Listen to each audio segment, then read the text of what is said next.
What's up YouTube, BMR here, and today I want to talk about batteries. So this video has been delayed for a little while because there's actually a lot of considerations to take in when you're choosing a new battery for your drift cars. So anyways, we'll get into all that in a little while later on in the video, but real quick, we're going to be talking about the E-Flite 280 milliamp hour battery, and this thing has the exact same connectors as the Atomic batteries, and what it does is it matches up with basically the stock ESCs for Atomic, and I'm assuming a lot of other 128 scale drift cars. So anyways, this will pretty much be a universally compatible battery right out of the packaging. You don't have to resolder connectors, and that's huge to me.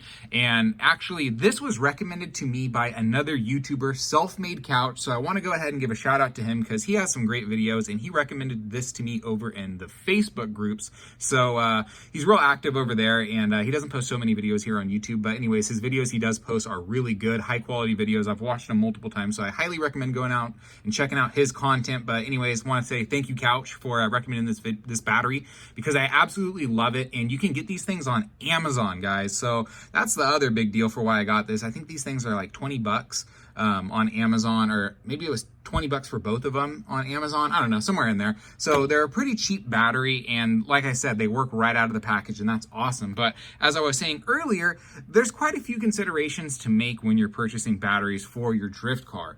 And you know, of course, your connectors are a major consideration, but you can always rewire connectors. The other consideration is the actual dimensions of the batteries. So this is an Atomic battery. These are pretty stock standard. You see them all over the place, but as you can see, there's quite a big difference between these two batteries. There's a thickness difference. This one's quite a bit taller, but it's narrower than this battery over here. So this E-Flite battery, it's a little bit wider, and it's quite a bit shorter. And that was the whole reason why I wanted to use this. This is a nice little shorty battery, and it's actually pretty lightweight. So let's real quick pull out the scale and show you guys the weight difference on it, because it's funny, it's not a huge weight difference, I don't think, but it made a world of difference. It's not going to pick up too well on the camera, but I'll tell you what it says, guys.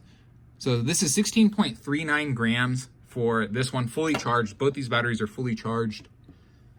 And this one over here is 23.17 grams. So you're looking at about 6 gram difference, a little less than that. But it actually does make a pretty noticeable difference when it's on the chassis, and especially when you have your weight high mounted. So I've pretty much reworked my chassis around, because these things, unfortunately, do not fit in the battery bay for the stock Atomic DRZ in the 94 millimeter wheelbase. That's the configuration I'm using. These batteries, the Atomic ones, fit in there perfectly, but like I said, these E-Flite ones are a little bit wider, so they don't actually fit in there. So the dimensions on these things are a slight difference, so that's a big consideration. But since they're so much shorter, I was really thrilled with it, and my initial idea was I was going to mount it somewhere in here, up nice and high, but I've finally settled on having it back here. We'll talk about my setup and all the changes that I've made to this car in a different video, but basically, like I said, since this didn't fit down here in the battery bay, I was actually able to mount this up here, and it's made a really big difference to the way my car handles having a slightly lighter battery, but then moving the center of gravity from way down low in the middle of the chassis to up high and kind of far back. It's really made a huge influence on the steering characteristics of the car, and I'm really, really happy with it. And like I said, I want to use this other battery, so I want to break into this packaging. So I wanted to quickly talk about this battery, kind of spotlight it a little bit, because this thing's sweet, and I'll be making a video talking about my new setup. And my new setup was because of this battery. I had to rework my chassis.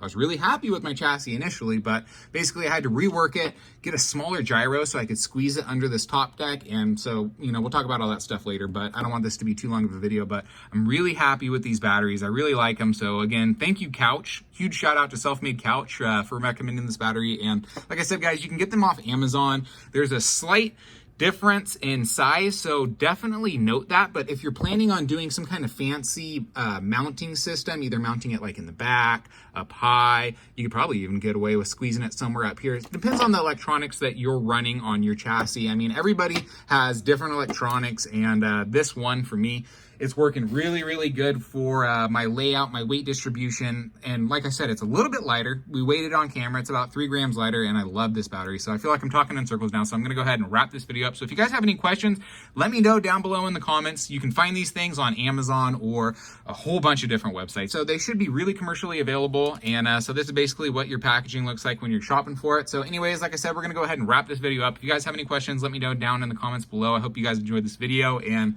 we'll talk about this setup because I'm really happy with this setup, guys. I'm absolutely loving it. And you know, got this new body over here. It's my new little beater basher body, but you know, my chassis, it's looking good over here, and I'm really happy with it. So anyways, hope you guys enjoyed this video. Hope you guys have a wonderful day, and see you next time.